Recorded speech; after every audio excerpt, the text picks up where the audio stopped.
ስንቶቻችንን እናትና አባታችንን የምናከብረው? ስንቶቻችንን እናትና አባታችንን የምንታዘዘው? ፈነስአል አንፉሰና ራሳችንን መጠየቅ አለብን። በተለይ እናት ሀቅ በጣም ከባድ ነው። አሰላሙ አለይኩም ወራህመቱላሂ ወበረካቱ። ስለ እናት ሀቅ የተወሰነ ሲል አስታውሳችሁ ብዬ ነው። የእናት ሀቅ በጣም ከባድ ነው። አላሁ ሱብሓነሁ ወተዓላ ብዙ ቁርአን አንቀጾች ላይ ስለ ቤተሰብ ሀቅ ተናግሯል ማለት ነው። እንግዲህ እኔ ልናገር የፈለኩት የእናትን ሀቅ ነው ማለት ነው። መጀመሪያ ወደ ነቢያችን ሰለላሁ ዐለይሂ ወሰለም ሐዲስ ቀጥታ ወሰዳችሁ። ነቢያችን ዐለይሂ ሰላቱ ወሰላም ሷሂህ በሆነ ሐዲሳቸው ሰሐባቸው ረዲየላሁ ዐንሁ አንድ ሷሃቢ ነቢያችን ሰለላሁ ዐለይሂ ወሰለም ጠይቃቸው። የሷሃቢ ነቢያችን ሰለላሁ ዐለይሂ ወሰለም የጠይቃቸው ምን ብሎ ነበር? መን ሐቁ ናሲ ቢሑስኒ ሰሐበቲ፣ ማንና የበለጠ ወዳጅ አርጌ ጓደኛ አርጌ በጣም መወደው አርጌ ልጅ የሚገባው ብሎ ነቢያችን ዐለይሂ ሰላቱ ወሰላም ጠይቃቸው ማለት ነው። ነቢያችን ዐለይሂ ሰላቱ ወሰላም መጀመሪያ ምን ብለው ነው የመለሱለት? ቃለ ዐለይሂ ሰላቱ ወሰላም ቃለ ኡሙክ፣ እናትህ ነው አሉት።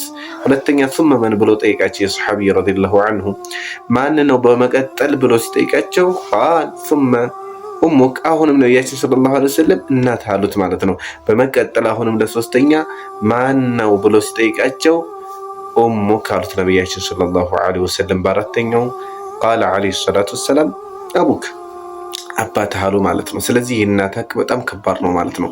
አላሁ ጀለ ወዐላ የእሱን ሀቅ ከተናገረ በኋላ ሁለተኛ የተናገረ የቤተሰብን ሀቅ ነው ማለት ነው። ወቀረነ አላሁ ዐዘ ወጀል ሐቀሁ ቢሐቂል ዋሊደይን፣ የእሱን ሀቅ አላህ ሱብሓነሁ ወተዓላ ከቤተሰብ ሀቅ ጋር አጎራኝቶ ነው የተናገረው ማለት ነው። ስለዚህ አላህ ምንድን ነው አለው? ወዕቡዱላህ። እንግዲህ ይሄ የአላህ ሱብሓነሁ ወተዓላ ሀቅ ነው ማለት ነው። በባሪያዎች ላይ ግዴታ ያደረገ የሱ ሀቅ ነው፣ እሱን መገዛት ማለት ነው። በመቀጠል አላህ ጀለ ወዐላ ምን አለ? ወቢልዋሊደይን ኢሕሳና አለ አላህ ሱብሓነሁ ወተዓላ። በቤተሰቦቻችሁ ላይ ደግሞ በጎን ዋሉ አለ አላህ ሱብሓነሁ ወተዓላ። በቤተሰቦቻችሁ ላይ በእናታችሁ ላይ በጎ ዋሉ ይላል አላህ ሱብሓነሁ ወተዓላ ማለት ነው።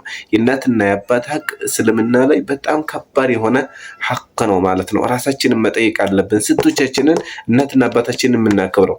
ስንቶቻችንን እናትና አባታችንን የምንታዘዘው? ፈነስአል አንፉሰና ራሳችንን መጠየቅ አለብን። በተለይ እናት ሀቅ በጣም ከባድ ነው ማለት ነው። 9 ወር አርግዛ 9 ወር ታረገዘች በኋላ ተወለደች በኋላ 2 ዓመት ድረስ ታጥባለች ማለት ነው። ከዛ ትተልቃለህ፣ ወደ ትምህርት ወደ ተለያየ ነገር ትሄዳለህ ማለት ነው።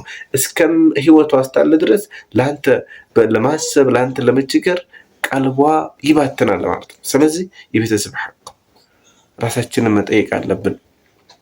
ስለዚህ እቺ አጭር ቪዲዮ ነች። ሁላችንንም አላህ ሱብሓነሁ ወተዓላ ይገዘን። የቤተሰብን ሀቅ የምንጠብቅ አላህ ያድርገን። እንግዲህ በሰማነው የምንጠቀም አላህ ያድርገን። ወሰላሙ ዐለይኩም ወረሕመቱሁ ወበረካቱ።